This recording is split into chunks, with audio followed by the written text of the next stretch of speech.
I'm now going to turn it over to Dr. Ross for the superintendent's spotlight. Superintendent's report. Thank you, Madam Chair, trustees, members of our community. It's an honor to again recognize our students and staff, our coaches for the wonderful work that they're doing each and every day. I want to again thank the school board for their work as we celebrate school boards during School Board Appreciation Month of January. We're a system asking three critical questions. Why do we do this work? How do we accomplish that why? And then what are our outcomes? Why is that we love and grow our students. Our how is that we're focused on academic, social, emotional growth and development. And our what is our strategic plan. Our strategic plan consists of 24 strategies chasing 4 performance goals to the future where every student feels loved in our schools and every student has demonstrated academic growth in our schools. We are in line with the strategic plan of the state of South Carolina, where by 2030, 75% of students must be at or above grade level. When we look at our progress from the fall on our measures of academic progress, we can see the work ahead of us as we move to that vision of 75%. When we look at the winter growth, we've seen while we're making grounds in elementary, that we lost ground in secondary. And so it's our work as a school district to do everything we can to not only maximize the students who are on grade level, but to fulfill the potential and remove the obstacles for those students who are not on grade level. We want to keep the community informed of Act 114 that says that students who do not meet, the scores does not meet on this year's SC Reading, that they will be called to repeat the 3rd grade, and that reading portfolio has been removed as a good cause exemption. Last year, that would have been over 16,000 3rd graders back in 3rd grade again. For School District 5, that's 266. So just as we look at the numbers, we're looking at the names behind those numbers and the stories behind those names to ensure that all of our students have success. And that is exactly what we do from pre-K all the way to graduation. Our goal is to track these numbers. I want to thank our teachers and staff, those that are on the ground to meet the needs of our students. When we look at our state outcomes, we see that we're growing in all areas, but a slight decline in our English language arts. As our team of academics focuses on meeting the needs of students who do not speak English. As we've heard from multiple reports, the number of students who speak second languages other than English has increased. That is not the excuse, but it's the reality that we look to ensure that all students can meet or exceed grade level expectations.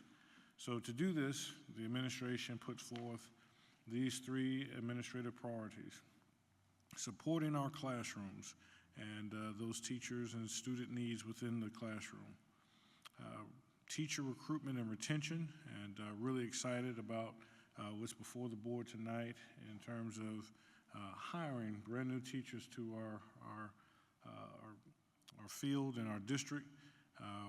We were really excited about over 168 attendees to our January 11th recruitment event. And then the work that we constantly do to provide a safe and productive learning environment for all.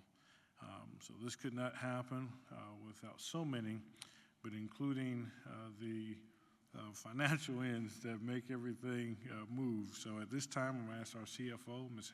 Heather Tucker, to come to the podium as we go over our monthly financial updates for the month of November. Ms. Tucker. Members of the board. All right, there we go.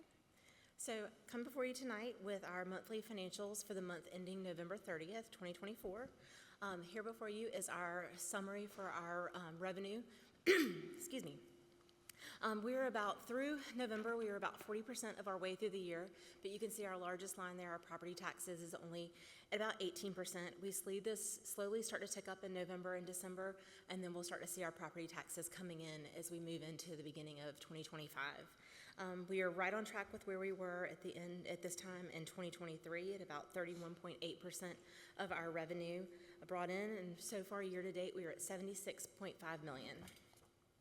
For our expenditures through November, again, we are right on track with where we were this time last year at about 33% of our budget. Expenditures at about $80.7 million. So you can see our expenditures through November still outpace our revenue as we're seeing our revenues not coming in until the beginning of the calendar year. So I'll stand for any questions. Do we have any questions for Ms. Tucker? All right, thank you so much, Ms. Tucker. Thank you, Ms. Tucker. As we move forward for planning for our children's future, there will cause some changes within our school district. And I know change is tough. While it's constant, it's tough to deal with. And so we believe that advanced planning and notification and conversation help us become more comfortable being uncomfortable. And so I want to present to the board and community a rezoning and staffing calendar at a glance so that we can all talk about how this transition will happen. Now, first, I would like to talk about the rezoning. Through the passage of the referendum, we have been communicating what the new elementary zones will look like. So you see the current elementary zones for our 13 elementary schools.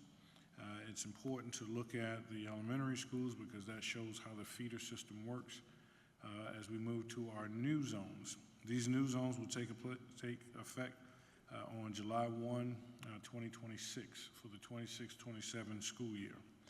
But planning begins now. Planning begins now to make it effective.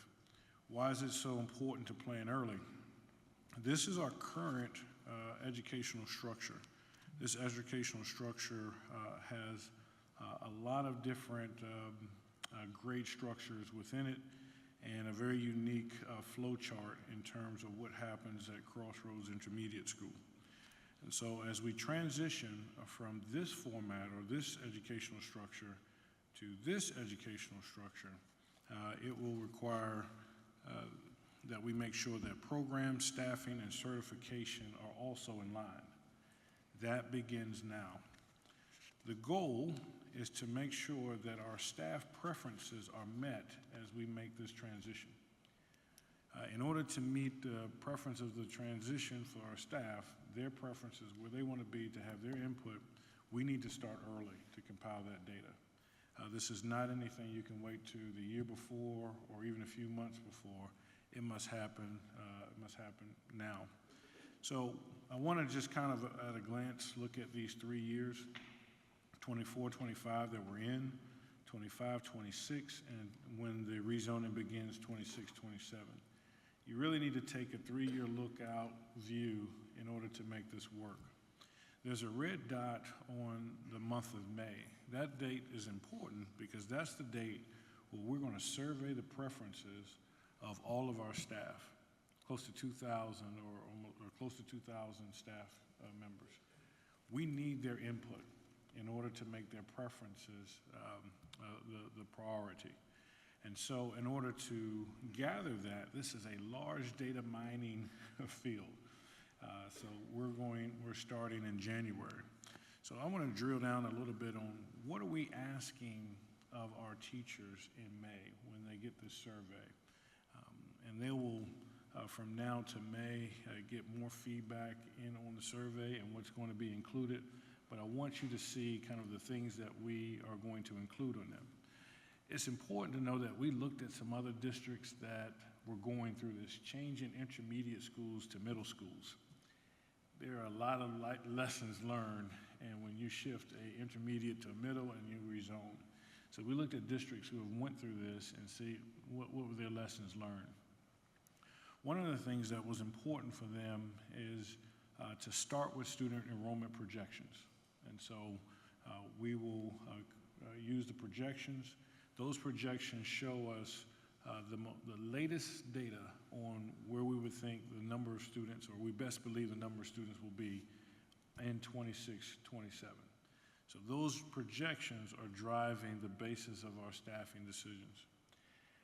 There are also programmatic needs that will need to change. And think about this. Crossroads Intermediate School now have a Crossroads Middle School basketball team and softball team and football team. So all of those sports, their own band program and orchestra program. So as we start to build those up, those are going to need equipment, they're going to need staffing, they're going to need all of those items as we move to 5 middle schools fully upfitted with all of the athletic programs. But it also needs the special education programs, those certifications that need to be there, the interventionists that need to be on the ground as we look at the following of the students. And we use that looking at our feeder patterns of who's most likely to flow through that feeder system.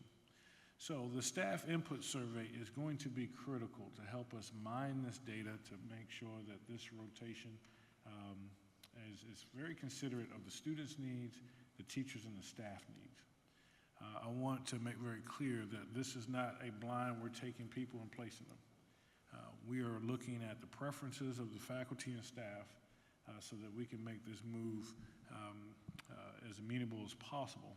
So this input survey is crucial, and it'll be coming out in May. It will come out, if I go back on that red dot, after May 10th, we know who will be working in the School District 5 for the 25-26 school year. Those will be the people who we will input into the survey. That gives us the best data of the faculty and staff's preferences. Then we will look at things like, where do you prefer to be? There'll be some teachers that say, I don't want to leave my site.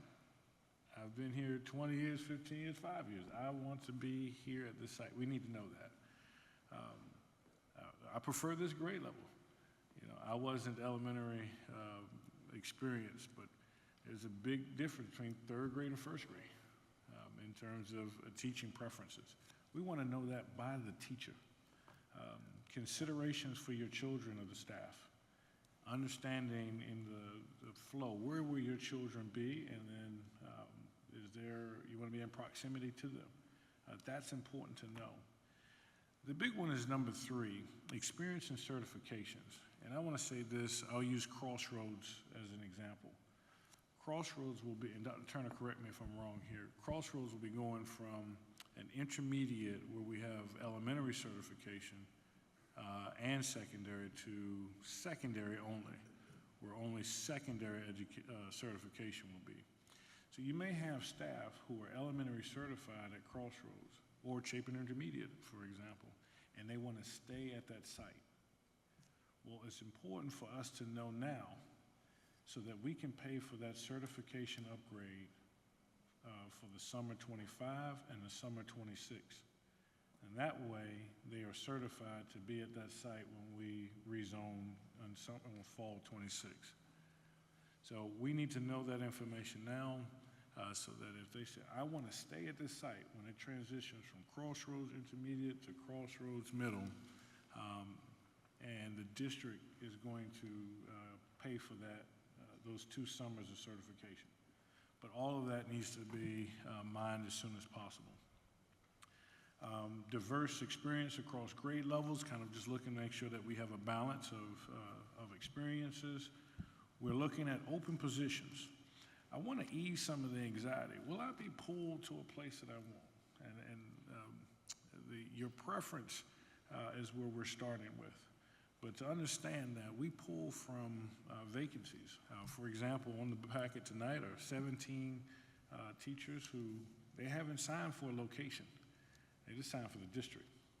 So those are the areas that we have to kind of plug and play.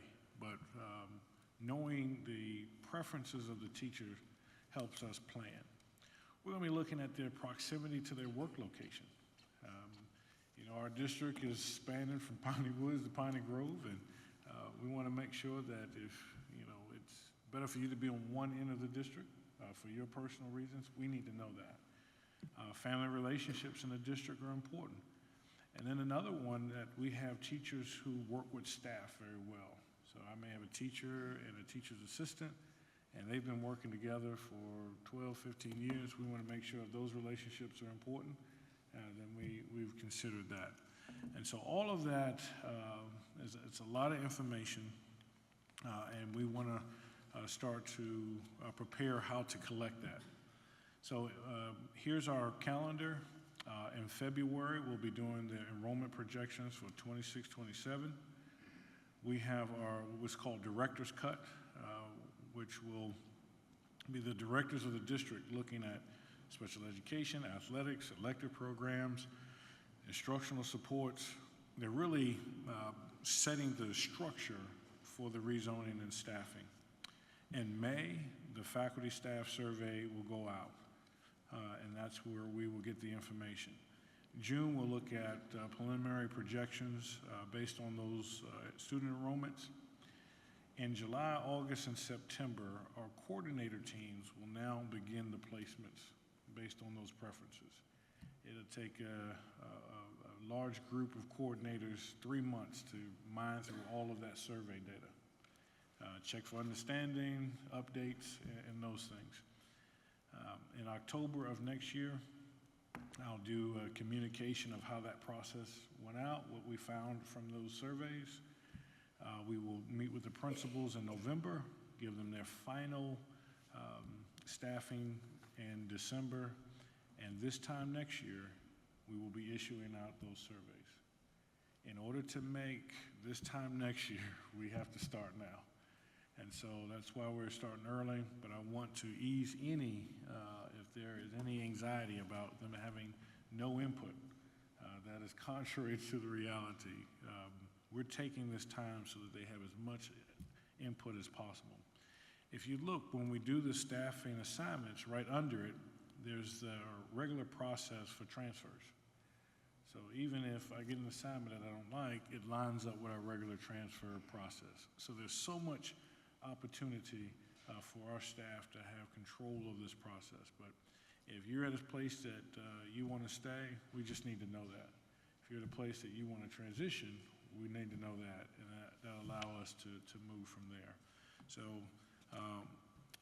I am excited about this, this timeline. This puts us in place. I'll meet with the principals on February 5th, and I'm asking them to respond to 2 questions. What month should all the staff orientations be conducted by?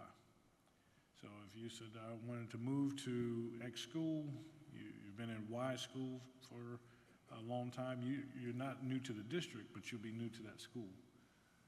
That staff and that faculty deserves an orientation to get them up to speed. So the principals have been working on when those will be conducted by. And then family orientations for the rezoning. And so we'll have a unified time where all orientations will be done.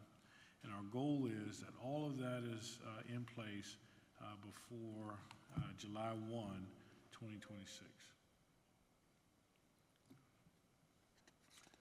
So with that, I would like to conclude the superintendent's report as we talk about our parent and student advisory priorities. The board will enter its workshop February of this year as we look at our budget and staffing calendar. It's important, we ask that the board consider the priorities of the district and the priorities of our advisories as it deliberates on its board's priorities. So we wanted to get this to you before the board workshop. As you are well aware of the administrative priorities of classroom supports, teacher retention and recruitment, ensuring a safe and productive learning environment for all students. I think it's important to understand the parent advisory priorities and the student advisory priorities. What's important to understand is we asked all of our parent advisories, what is your expectation for School District 5? Their responses were varied. There were varied responses, but what was unique is that every respondent had the same 3 words. Whatever you do, I want it for my child. For my child. As you know, we are set as a mass education delivery system, but the parents are asking for education for my child. So delivering individualized learning in a mass education system is important, and it's going to take all of us. It's going to take the schools, the homes, and the students working together to make this happen. We started this year out asking the parents to define the expectations that you would like to see for School District 5. What do you expect from the school district? On October the 8th, 2024, they narrowed it down to 5 key areas that they wanted us to focus on. We asked the parent advisory, if you were to come up with one, what was the most important one for us to focus on? We did a activity. They could take out their cell phones and vote for their favorite. And 42% of the parent advisory said for my child to have a solid academic foundation that is useful for their future career paths, followed by ensure my children are safe and encouraged to grow and learn and not just pass. So if you look at those themes is my child skilled today for tomorrow's future? And so when we asked, what are their roles? What could parents help to do in that? The parent advisory came up with 44 items. That's a lot. And so we asked them could you narrow this down to your top 3? And when they narrowed those down to their top 3, this was the result. Now, we still need to mine this a little bit more for clarity, but what you can clearly see is they want to be actively involved. That is the goal of the parents. Prepare my child for their future, their individual future, and ensure that I'm actively involved in that education. And I think if you were to cast this out amongst our 17,000 students and their families, it would be consistent with all of them. Is my child ready for their future, and am I actively involved in their education? So that's what our focus is. To have a solid academic foundation that is useful for their career paths. And the beautiful thing is the work that our strategic planning process has done is connected to our current strategic plan. And so then it was time to ask our students, our student advisory, what are your expectations for School District 5? They came up with 25 items. We asked, what is your role in education of students? They came up with 10 items. Now, we could not use cell phones with the students to come up with their number 1 item because we're not in the cell phone era with them. So we had to use an old-fashioned qualitative research methodology. Dr. Herron might have done this in his work here, but it's called a phenomenology activity to find the lived experience. And so as I explained it to the students, because I know you all know what it is, but I explained it to the students, I said, if you were going to the fair and you asked 4 people what was most important, what was your favorite thing about the fair, they would all give you different answers. But if you can find what was the linked experience between all 4 of them, that becomes that lived experience, that number 1 thing for the fair. And so we did the same thing with the students with those 25 items. We asked of the 25 items, what do you think are important? They listed their 5 preferences. And what was interesting is that as they listed their 5 items, they found one thing that every last one of them agreed on, every group. And that was they want their teachers to meet each student's learning goal and to help with their future plans. And if you look at that, it aligns right to what the parents said.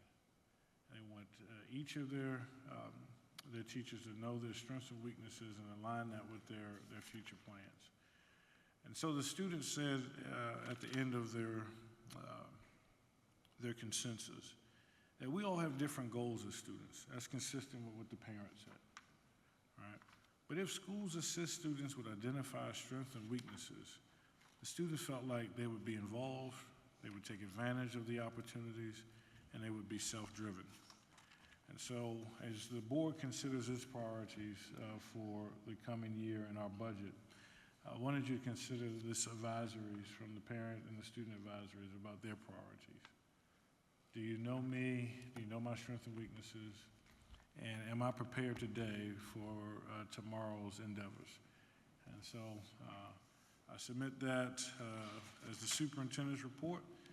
That's our D5 story, and I stand for any questions. Do we have any questions for Dr. Ross? Jason? On the rezoning with the staff, is there going to be any preference for like veteran teachers if, say, you needed a lot at Crossroads to fill in for the 7th and 8th? Are you going to do it based off of, years of service, or? That's a great question. It's basically on preference. So whether it's 20 years or 5 years, if you prefer to stay at Crossroads, then we want you at Crossroads. What we would now look at is, are you certified for that secondary? And if they're not certified, we need to know now so that we can start enrolling them into courses for, we have 2 summers to make that happen. Summer 25, summer 26. So us knowing in May allows us to get them ready to be certified for fall 2026. Mr. Scully? Yeah, thank you, Dr. Ross. And you touched on it again. I just wanted to kind of reemphasize. I know when the email originally came out about the staff survey, it sparked a bit of panic throughout the teachers, and thinking that it was not understanding exactly what we were looking for, but to reassure and reemphasize to them, this is to find out their preferences. This is not to uproot people and send them all over the place. There's no reason to panic. This is simply in order to meet their needs and their wants, we've got to know what they are. And so this is merely a mechanism to find out what their preferences are so that we can plan ahead. This is 2 years from now, and we've got to get started now planning for it. And I appreciate you saying that. I just wanted to reemphasize that for the benefit of the staff and the teachers, that there's no reason to panic here. This is simply to find out information. I appreciate it. They're the drivers of this, and those 3 months of actually mining that is, we're taking that time to make their preference the reality. Mr. Satterfield? Yeah, I had a different type of question. Dr. Ross, when it comes to certification, I did hear you mention that the district will help with the certification costs. Will there be any grace period, any leniency from the State Department with regards to, help us go through this process, or will we take a hit on report cards for highly qualified status or anything like that? We already have that process in place, and it'll continue. So many times when we find out that an educator wants to pursue teaching a different area, we already pursue permits, and where permits can be pursued in advance and ahead of certification, that's what we do. So the process that's in place, we'll continue to follow it as we support alternative certifications. Thank you. I just didn't want another speed bump there in the process, but thank you. Any other? Oh, Mr. Herring? And the teacher surveys will come back in time for them to be able to get the 2 summers of certification? That's correct. So our first mining is in June, or really in May, but the certification part is one that we can mine first, specifically for those at Crossroads and Chapin Intermediate, because those are really independent of placement and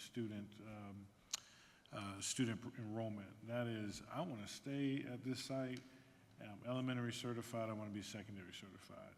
Those are the first ones that we can now get around, see those preferences, and we can start paying them to be there. And then it also, just kind of there is with the State Department that year grace. We don't like to advertise it, but we do have, if you're in the process, that year grace. So we want to beat that year grace, but we do have kind of a buffer for anything that may come up late. Any other questions? All right, thank you, Dr. Ross.